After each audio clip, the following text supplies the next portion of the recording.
Hi everyone, welcome back to my channel. My name is Daisha. I am the owner of PGL Planners, and this is my YouTube channel where we do everything faith and planning. And welcome. Today I am going to set up a week schedule inside of my Homemaker's Handbook. I've been jacking this title up. I'm so annoyed with myself. I keep calling it a Handmaker's Handbook. That doesn't make any sense. If you're new here, don't forget to comment, like, and subscribe, and hit that bell notification to stay updated on all things new. And welcome. So I wanted to try out the scheduling view inside of my Homemaker's Handbook because now that I've separated a good portion of my planning, I have found that it's way more efficient for me. Which is weird. I never thought I was that type of person. And I think if I went back through some of my older videos, I can find myself saying, I like all my stuff in the same place. And I think it was really just me copying what everyone else said because I was a customer before I became a shop. And it was a short period of time that I was a customer because I'm very picky, but I said what I thought made sense. I was like, yeah, it does make sense to have everything in one place. But it really doesn't because everyone is so different. And your everything in one place is going to look different from someone else's. So I like that I can pick the products that I've made that fit my lifestyle and what I have going on. And so that's what I want to explore more on this channel is just like different ways that you can use multiple different planners. And we're planner addicts, y'all. Let's keep it real. Especially if you're coming off the tail end of doing physical planning before you started digital planning. You were a happy planner, plum paper, Erin Condren, daily designer, whatever other planners there are out there. You were one of those chicks. I know I was.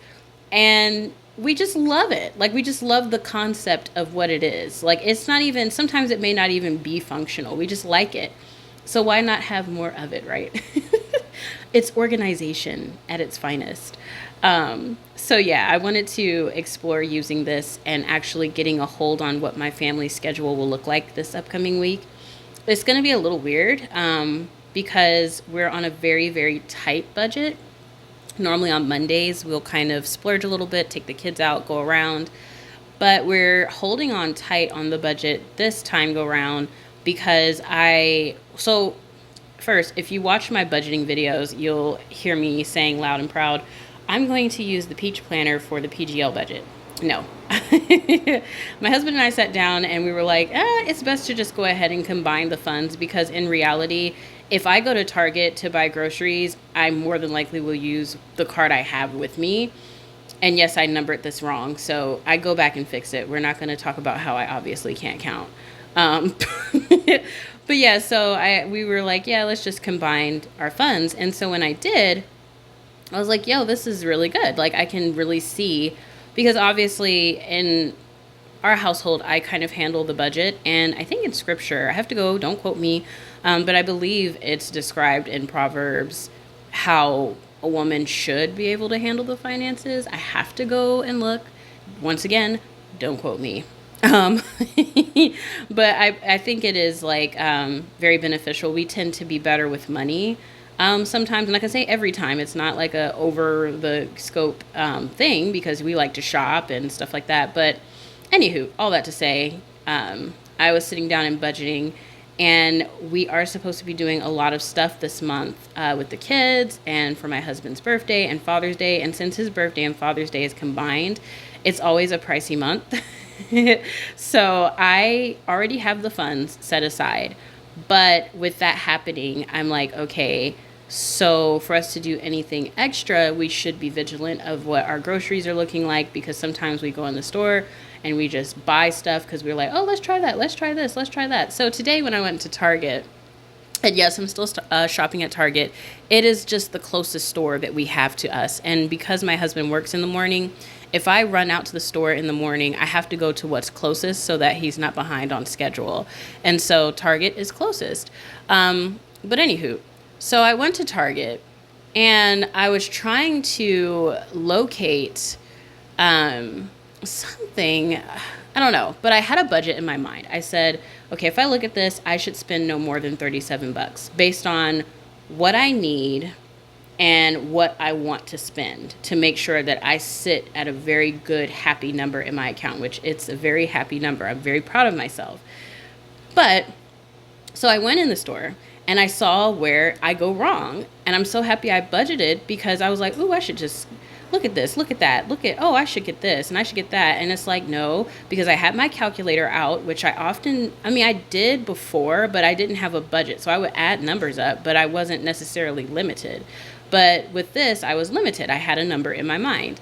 So I was adding the numbers up and I hit my 37 mark right on the nose. And I was so happy at the register, because I was like, oh my gosh, I'm finally implementing a real budget. And it felt good. So now with this happening too, another thing that we'll be putting into our budget is a gym membership for me. I mentioned in the plan with me that I am getting a gym membership to LA Fitness, and I'm really excited about it because it's something that I need. I need something separate from the house. When I used to work out, which I was pretty slender and I had a very nice build, I was always in the gym. And I have my father's body type. So I know that if I go do this, that it'll be good. But my thing is, I'm home, I'm with the kids, I have limited equipment, and I'm highly distracted here. And it's very easy to say, oh, okay, that's enough. Now I want to go play my game and go shower and get in the bed. But if I'm in the gym and I'm surrounded by other people, which I haven't done that since I was in college, so I'm like, yeah, this will be a very good change of pace. My husband has had gym memberships in the past, but when we moved over here, he stopped because we were further away from where we were as far as the gym was concerned. And so all of that to say, the budget and the budget planner has been going really, really well for us, and I'm very excited. But yeah, June is going to be pretty busy. It's going to be a little bit costly, and I'm excited. We're going to be going to the aquarium. I'm so thankful my son is 2 years old. Oh, he doesn't, we don't have to pay for his ticket. But anyway, so we're going to the aquarium, and then we're going to more than likely get food. My husband wants a nothing bundt cake. I was thinking about getting the 10-inch, that's the $37 one, but when I think about how many of us are in the house, I'm like, Daisha, so I am going to go back and rebudget that. I have it on the calendar in here, and I have it in my budget planner, but we don't need that big of a cake because it's just us, and specifically because my husband and I are on a little bit of a diet. And so I want to keep that in mind. And if we are going to have cake, like, okay, our kids can't eat all of the cake and we can't eat all of the cake. So it's all good. We'll just, rework it and we won't do the foolishness, basically. So that's good, saving money in those areas. But yeah, I think my husband said he wanted to go to Carrabba's. So that's another expense. That's why I was like, ultimately this month, I will just really be very cognizant of my spending habits because I can get real happy. And I can tell I'm doing better because, y'all, I found myself, sometimes I get bored and I just scroll on Amazon. And so, which is a dangerous pastime. I was like, okay, so I want a new case. I've had this purple case for a minute now. I need a new tablet case, and I need one for my S6 Lite, and I want to upgrade my case for my iPad. I need to get new nubs. I was about to spend at least $100-something odd. And I was like, Daisha, get your behind off of here. You have stuff to take care of. I want to spoil my husband this month. He deserves it. He is an awesome dad, and oh my goodness. And then I'm also going to be sending my sister some money because I want to surprise her. Well, not surprise her. I already told her I was going to do it, but I want her to get her nails done and stuff, and just for her to treat herself because she is graduating nursing school. So I'm so proud of her, and unfortunately we won't be able to go. We were going to go, but God was like, no. And honestly, with the times we're in right now and finances, everything is so expensive, and that just wouldn't have been a comfortable space for us. So I'm very happy about how everything worked out and everything. And to June, like I said, June, because her graduation is in June. June is my husband's month, his birthday, like I said, and then Father's Day. So I want to really spoil him because he definitely works really hard for our family. And yeah, he doesn't really treat himself too much. He's a very simple guy. So I want to make sure he feels extra special. And I'm going to see if I can get some activities going for the kids beforehand. when he's not here. Luckily, he's gone during the daytime when they're up doing majority of their activities. So we can surprise him with some little Father's Day crafts that they make or something. Just little stuff like that. Because he had them make Mother's Day cards for me, and that was so cute. And so I want to return the treat, because it is nice to get little things from your kids, even though they may not fully understand right away. When they get older, it's nice to look back and be like, oh, I made this for you. This is cute, because you see the actual effort in there, and it's just adorable. These little pauses that you see me doing on the screen is because I was getting phone calls and etc. So little pauses here or there just means I had to grab something. So obviously with June, we've got the LGBTQ plus community liking to really push their agenda and whatnot. I want to challenge my brothers and sisters this month to pray for them. Add them to the top of your prayer list for a daily prayer. I've added this into my challenge for my prayer challenge of the month, is to pray for them instead of going into conversations about how it's wrong. I think it's obvious it's wrong. It's not worth the debate, but I think it is worth prayer. So if that's something that you're interested in, join me. I will be starting June 1st in a intensive prayer for all of the souls that are lost right now. And yeah, I just wanted to say that because you're going to see me write it on my calendar, and I just wanted to point out what I'm doing for this month to really just, anyways, so I have a really bad habit of, like, with my laundry, I'll do everybody's laundry in the house 10,000 times over, but I'll wait until my laundry is literally packed to the top, and I'm literally like, I don't have anything to wear. What am I going to do? Over here stealing my husband's clothes and stuff. It's like, Daisha, wash your clothes. Another thing that I want to be intentional about is my femininity. This kit really made me think about a couple of things.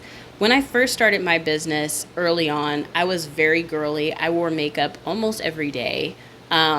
Just for the heck of it, I like to look pretty for my husband. I always wore my fancy jammies and just had a certain class and way about myself. And over time, I have cared a little less. And I've started to let myself go a little bit. And it's not okay. Not for me. And I'm a married woman. I like to look pretty for my husband. And I thought to myself, when is the last time I really, really, really tried to actually take care of myself? Like, I'll buy facial care and skincare, and I wash my hair on a regular basis. I do masks and protein treatments.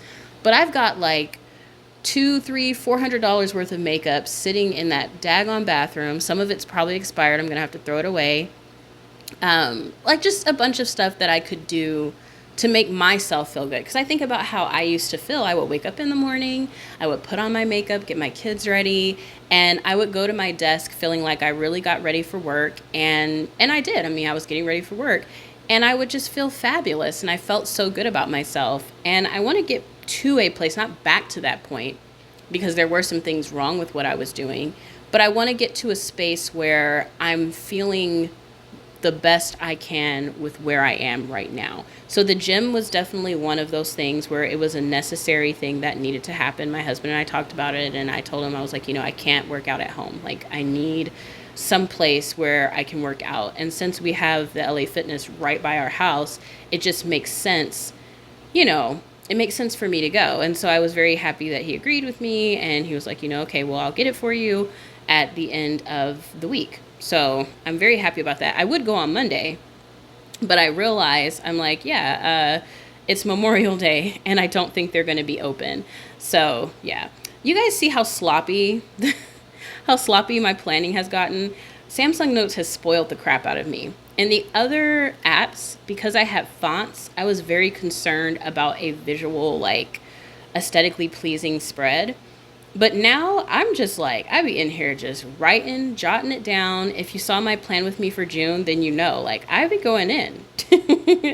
I don't waste any time at all with all of the extra stuff. And that's just the facts. I mean, it makes it a lot easier to plan, honestly. I have no issues with it. So, I don't know. It's more functional, I guess. I was talking to Crystal. I've gotten really close to her. She is awesome. But I was talking to her and I was telling her, you know, I started out very stickery. Like I wanted stickers everywhere. That was my main focus. And even when I did like paper planning, like physical planning, I was all about your stickers. Like I didn't really know per se what my system was planning wise, but I definitely loved stickers. But now that I am, you know, crunched for time often, I normally plan about 2 to 3 days out of the week. So anything else is just me referencing what I wrote. I'm more functional. I'm kind of in between. Like I like stickers and I'm going to use them. It takes but 2 seconds to slap a sticker on a spread. But I'm way more functional than I used to be. Like I prefer to just use the bare minimum when it comes to stickers, maybe 6 or 7, 5. Maybe that's not the bare minimum. I told you I'm in between. And just write what I actually need to write. So it's been really interesting, honestly, to see myself actually accept my handwriting and let go of trying to have all of these fonts. And I love a good font, but it's just not necessary for every single spread and for every word to be that way. And, you know, because who has time? I know I don't. Especially not with Samsung Notes and the way it operates with these text boxes. It takes too flipping long. I think that's why I honestly gave up, because I was just like, it's just too much work trying to use these text boxes and all this stuff. It's just way too much, way too much. I am loving these watercolor clusters I included in this kit. I cannot. So I decided to make like a little beach scene. I did like a little sun here. And of course, because this paper is a little bit more of a like realistic feel, putting certain colors on it can be a bit challenging, which I will keep this in mind when I go to make the actual planners for 2024. But an easy workaround is a shape tool and a fill tool. Takes no time at all, and it's quite convenient. Draw a circle, change the style, fill it in. I chose a color that I thought was very similar to what was on there, and boom. Put it behind the thingamajig, and you're good to go. You can see what you want to see, and you just move the little glitters, and it's good to go. Super, super easy. But yeah, I liked this a lot because I actually was able to see what was on my calendar, what did I need to do. It's just the simple things, honestly, you all. I'm like, this is what I'm talking about. This is what makes everything feel, I don't know, kind of put together, just knowing what's going on in my life. But anyways, if you don't have the the Homemaker's Handbook, I have it in the wife's edition and I have it in the singles edition. It is in the shop. And if you are watching this, I think that today is the last day of the sale. So I would definitely snag it. If you're a patron, you have a Etsy 15% off coupon that is usable at all points in time. So you can always get 15% off of your purchase. Just go into the Patreon and look at the main homepage. But yes, anyways, I have to go ahead and watch this premiere for the June setup. Oh no, oh my gosh. Anyways, I will talk to you all later. Bye.